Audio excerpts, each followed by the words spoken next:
Morning, everybody. It's nice to see you here. I'm Tom Wise, the leader of the Western Wood Rats. We've been working for the past month in southeast Utah at a number of sites in different areas, mainly at the bequest of the BLM and the State Land Office of Utah.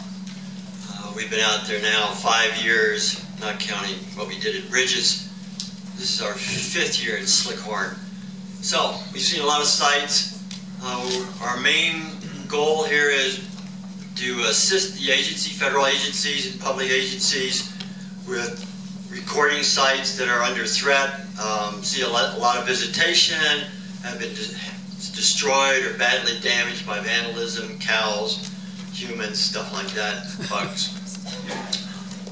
And also to make expanded maps of the architecture and so forth at the sites, as well as recording all the structural wood. This is not a Cordell Prize talker here, this is a wood talker. So, we worked at Cedar Mesa, at Slickhorn Canyon. It's our 5th year there. We worked with Ben Bellarado on his project for a couple days at Exhaustion Point at Fish Canyon. We worked at 7 towers or cave towers for the State Land Office at Finger Off Mule Canyon. Then, not having enough to do, we moved over to Beef Basin. We worked there for a week, and then we just came out of Whiskers yesterday. Whiskers Draw near Cave 7, where we worked on a couple sites there, a ledge site and one that's been heavily damaged. We record the sites with alidades, 1940s style equipment, which is pretty good for small stuff in the caves. Most of these are cliff ruins, 1200s. We hit one in Whiskers yesterday as our first Pueblo II site that we've seen. So, and there's a number of Pueblo II sites in that area near Whiskers and Cave 7, and we'll be returning next year to finish those off. We also record all the ceramics, aerolithics, and so forth. So we're trying to get a handle here and at least some kind of record for many of these sites that have almost no records for them, despite their public exposure and everything else. So that's what we rats do. Okay. Overall, we worked at 14 sites. We mapped something like 50 structures in total.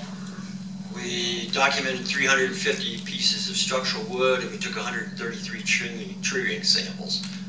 So we're trying to beef up the chronology in the region there. We got our first set of dates back finally for Slickhorn. It was done 5 years ago or something. Not very good results there because we're the southern end of Cedar Mesa, so we don't see much down there as far as good water for the trees. They're very stressed out. So we got a few dates though. I'm primarily interested in part of the large influx of 1200 folks into those regions where we've been working, from Beef Basin to Slickhorn and so forth.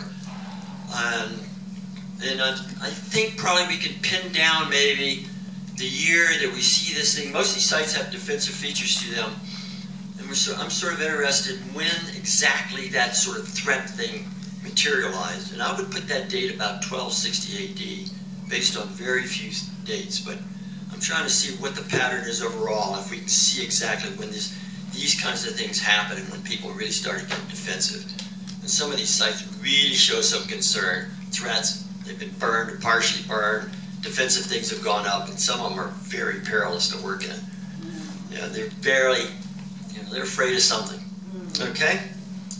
We've had some challenging times. We've had storms, lightning, thunder, mud. I've grounded out the bottle twice this year, coming out with Ben. Bottomed out the whole thing.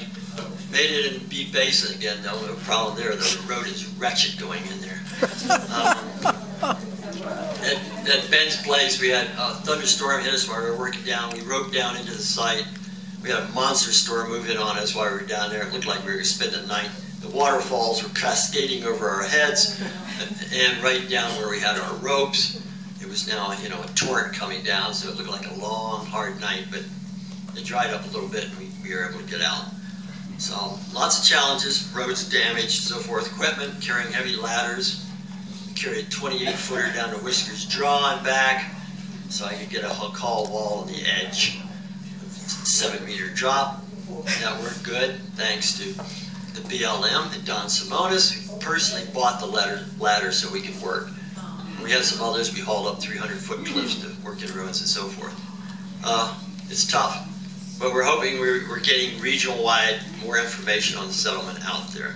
Okay. I especially want to thank the land agency contacts, Don Simonis. I mean, really, Don Simonis and Cameron Cox assisted us with outhouses. I mean, Don personally got the ladder, drove it down for us, and things like that. I never got that with a Park Service. I mean, really. So they have bent over backwards to make us happy and eager to do this kind of work, and I very much appreciate it. And also, Ken Winch and his support for working on state lands. We did one site, a cliff ruin in Beef Basin, that was on state land. So, a harrowing drive to that one too. So all in all, you know, we've had a lot of fun and we've gotten some stuff done. We continue our work on locating large, old trees like Douglas fir that provide chronologies. We're interested in those to help not only environmental studies, but also to perhaps, I mean, the one we got a couple of years ago had 600 rings in it. It was only that big. So it could be that we could get back and overlap with prehistoric time with some of these new cores that we have out of some of those biggies that we find in Beef Basin, Douglas fir trees. So we're hoping that works for us.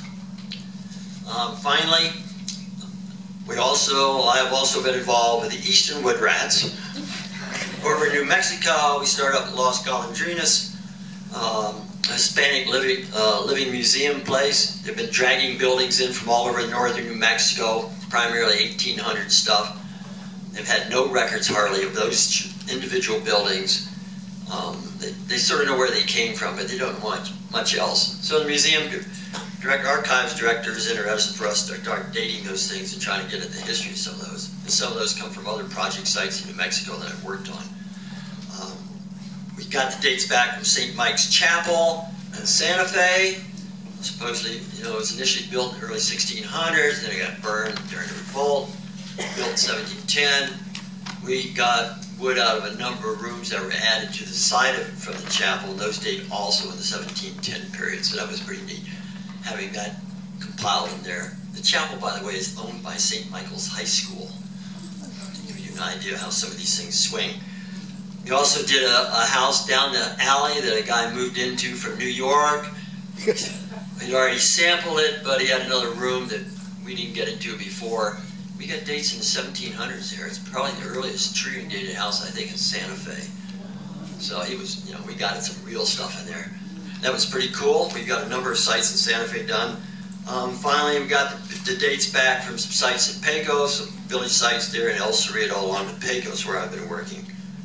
And finally, my last year has been taken up with getting out, and it is now available, and you can talk to me, or I think we're selling it over there, is another volume of the Chaco Reports. This summarizes the Basket Maker 3 and Pueblo 1 work we did 45 years ago, among others, but also in the 80s, 90s, the 2000s, so I put a lot of years into this. This is volume 1, and it'll work excellently as a doorstop. It's 6 pounds, you know, don't take it on the plane with you. So if you want one, we've got a few left, okay? To reiterate what Chuck said, we have no Pecos for 2016 at this point. And we also have a Chaco Steering Committee meeting this afternoon at 5 o'clock. I guess we'll meet right here for the folks on that. We're going to have to get organized better here on the Pecos Conference. And we're going to do that, okay? Thank you very much.